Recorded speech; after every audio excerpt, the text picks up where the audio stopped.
E aí galera, beleza? Então falando de reagente em excesso, reagente limitante, como que eu devo raciocinar? Porque o autor quer me enlouquecer, ele faz uma pergunta, mas ele dá dois dados. Como é que funciona isso? De que maneira eu vou raciocinar? Qual dado que eu devo utilizar? Porque não é qualquer um. Um vai estar em excesso, outro vai ser um limitante, mas como que eu penso isso?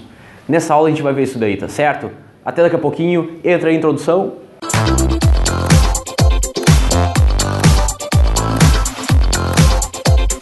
Bom galera, a aula já foi apresentada, vamos falar então de reagente em excesso, reagente limitante. E aí o seguinte, primeira coisa que a gente tem que saber é identificar se a questão fala mesmo de reagente em excesso, reagente limitante. Como que eu vou saber, tá? As dicas que eu tenho para ti são essas.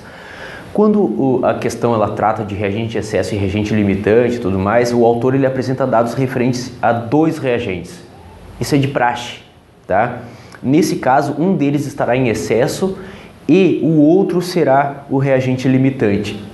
Como que isso funciona e tal, vou trazer um exemplo do dia a dia para você, tá? Veja o seguinte, tem aqui uma receita para brigadeiro, onde eu vou precisar de uma lata de leite condensado e 30 gramas de achocolatado em pó. O modo de fazer, eu vou misturar bem os ingredientes, mantendo o fogo baixo durante 10 minutos e pronto, rende 5 porções e aí eu vou ter aquela delícia, aquele brigadeiro massa, né? Bacana pra gente comer assistindo um filme, assim, naquele dia de chuva. Ok, tudo bem, onde eu quero chegar com isso tudo? Bom, eu preciso de uma lata de leite condensado e 30 gramas de achocolatado em pó para fazer meu brigadeiro, certo? E aí eu vou dar uma olhada na minha despensa e o que eu encontro na minha despensa? 3 latas de leite condensado, beleza, será que eu tenho achocolatado em pó? Tenho achocolatado em pó, tenho 3 latas de leite condensado e eu tenho 1 quilo de achocolatado em pó.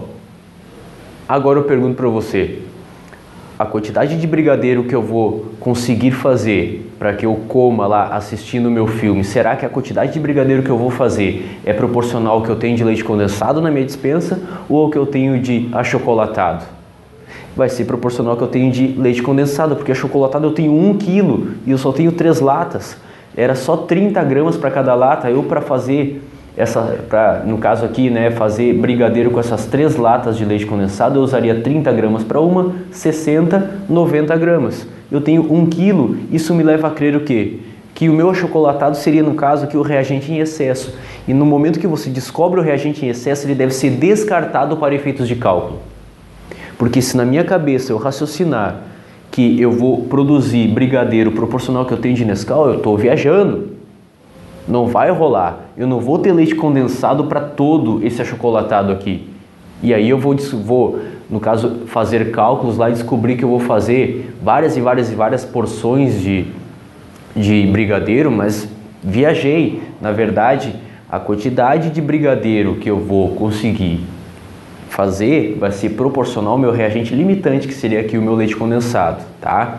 Falando então de um exercício verdadeiro, né? Não um exemplo assim do dia a dia, vamos pensar o seguinte, olha o que o autor me propõe. Quando 56 gramas de ferro são colocados para reagir com 40 gramas de enxofre, de acordo com essa reação, formam-se, tá? Então veja, ele deu dois dados, ele falou em dado de ferro e em dado de enxofre, e ele quer saber, né, a partir dessas duas massas de dois reagentes, ele quer saber quanto de sulfeto de ferro vai se formar e ele está querendo saber quem que sobra e quantos gramas sobra ou se não sobra ninguém, tá? Vamos raciocinar, a reação é essa. O que o autor me propõe é o seguinte, o autor fala em pegar 56 gramas de ferro e reagir com 40 gramas de enxofre. Paramos aqui, agora vem a dica, tá? A gente vai comparar aquilo que o autor está propondo com aquilo que tem na reação.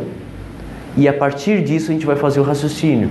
O que eu tenho na reação? Vamos pegar a massa do ferro, a massa de enxofre para ver quanto que daria para formar aqui de sulfeto de ferro, tá?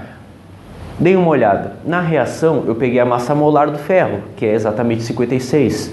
Peguei a massa molar do enxofre, que é 32. E eu peguei a massa molar do sulfeto de ferro, que dá 88. Então, aquilo que a reação mostra depois de balanceada, ela aqui está balanceada 1 mol de cada um, tá? Aquilo que a reação me mostra é exatamente a proporção correta, a proporção que a gente chama de proporção estequiométrica que os reagentes estão, né, reagindo. Então eu percebo que 56 gramas de enxofre reagem completamente bonitinho, sem sobrar ninguém, se for com 32 gramas de enxofre. Só que olha só, o autor está falando em pegar 56 gramas de ferro e reagir com 40 gramas de enxofre. Aí eu percebi que não vai rolar. Esses 40 gramas aí, na verdade acho que vai sobrar, né? O que eu posso dizer desses 40 gramas? Na verdade, desses 40 gramas, 32 gramas vão reagir. Esses 32 gramas reagem. Mas aí tem 8 gramas aqui que está faltando, né? Que não está na conta. Então é porque esses 8 gramas aí, eles estão em excesso. Ou seja, quando o autor pega 56 gramas de ferro para reagir com 40 gramas de enxofre, apenas 32 vão reagir. 8 gramas de ferro, ou melhor, 8 gramas de enxofre vão sobrar. Então, quando esses 56 reagirem com 32, o que vai formar de sulfeto de ferro? Os 88 gramas, certo? Lembrando, se eu fosse fazer uma análise assim, sem pensar na proporção correta, eu pensaria, bom, 56 com 40 vai produzir 96. Só que não é verdade. Por quê? Porque a proporção correta, a proporção estequiométrica que o ferro reage com enxofre, que eu tiro da reação, é de 56 gramas reagindo com 32. Quando o autor me propôs 56 reagir com 40, eu percebi que o autor, trouxe esse dado aqui em excesso, porque na verdade só 32 gramas reagem, 8 gramas de enxofre estão em excesso, tá certo? Então a massa de sulfeto de ferro que vai formar vai ser exatamente desses 32 gramas que reagiram com aqueles 56. Formarão então 88 gramas de sulfeto de ferro. Então, olhando aqui as alternativas que eu tenho, veja a alternativa D, ó. Quando ele botar para reagir 56 gramas de ferro com 40 gramas de enxofre, formam-se 88 gramas de sulfeto de ferro e sobram 8 gramas de enxofre. Essa é a alternativa que deve ser marcada, tá certo? Então, o que eu tenho para te dizer a respeito de reagente limitante e reagente em excesso? O autor ele vai fornecer dois dados para você. Aí você vai comparar com a reação química. E aí, quando você descobrir o dado que está em excesso, você descarta esse dado para efeitos de cálculo, tá certo? Que eu tinha para falar a respeito de reagente excesso e reagente limitante era isso mesmo. Forte abraço e até mais. E aí, meu aluno virtual, curtiu a aula então? Reagente excesso, reagente limitante, o cara tem que perceber quem que sobra, quem que é limitante, quem que está em excesso, aquela coisa toda, tá certo? Espero que tenha gostado da aula.